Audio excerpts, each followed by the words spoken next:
what is vitality? Right? What is, if we think of our own being and we think of how vital do you feel?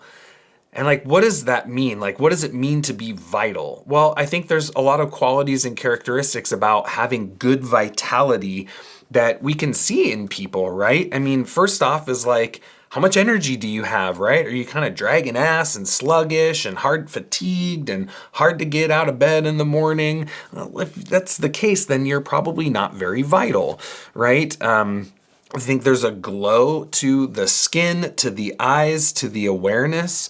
There is an emotional, a capacity to deal with and process one's emotions in a healthy way in the vital person.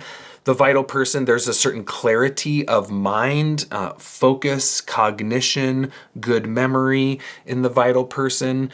So these are kind of some of the qualities of what it means to be vital and healthy and vibrant, have that really good energy about you. But what determines that? Like, what determines our core vitality? Is it what herbs you take? I mean, that can influence it, but this is just a way, like, vitalism is beyond just herbal medicine. So what determines our core vitality? Well, one of the first things is our genetics, right? So we, based on, the genes of our mother and our father, definitely predisposes us to having a certain degree of vitality within our being. And I think this also translates into our constitution. I think our constitution and genetics, play off of one another, but I also do believe that there's a little bit of difference there because things like weather, seasons, ecosystem affect our constitution, but those don't exactly change our genetics. But some people are born with a really vital, strong constitution. Others are born with a little bit of a more sensitive, I guess for lack of a better term, weaker constitution. And of course, these are things that we can't necessarily change.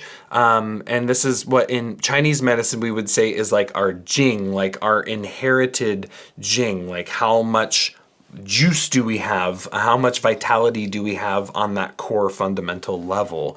And that's kind of like hardwired into our being. Then from there, we have the vitality that we receive on a daily basis from the things that we require as a human to, stay alive, being food, fluids, right? So the vitality that we draw from our foods. And this is two sides of that. One is the actual food that is ingested, right? Is it high vitality food? Is it fresh? Is it clean? Is it nutrient dense? Or is it, maybe heavily processed and, empty calories and not a lot of nutrition there?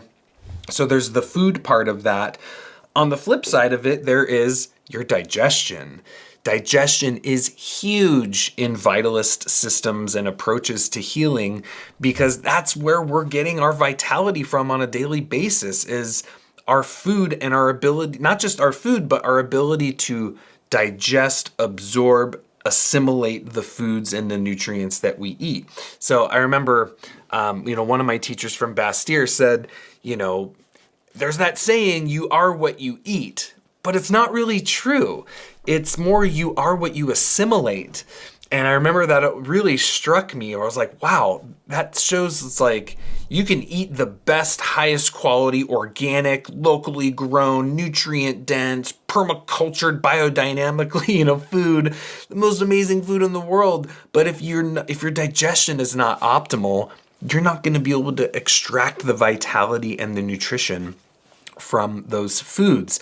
So I always say like food, fluids, and digestion, these are ways that we get our vitality and how we build our vitality throughout our daily life. And this is why in many vitalist traditions of medicine, we see that there is a very strong focus on digestive health. And I think this could not be any more pertinent today than it is today, in this modern world of foods that have never existed in terms of genetic modification and they're the drastic reduction in nutrients in the food due to poor farming practices and artificial food products and just the food thing, antibiotic trauma to the gut, adversely affecting digestion, food intolerance, and all this stuff with the gut. I mean, I feel like the gut has been the talk of the town for a number of years now, and it's true. It's very, very important.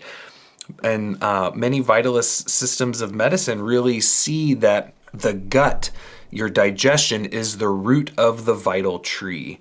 And if the gut and digestion is impaired, everything will suffer, right? In the same way, in a fruit tree, if the roots are not healthy, it's not going to grow and it's not going to produce as good a fruit as a tree that has really good, healthy roots.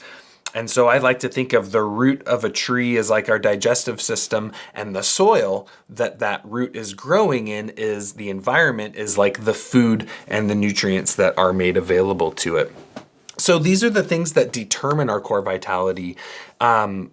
Obviously water, and I always like to say fluids because it's like water and oil are the two ways that our system is hydrated.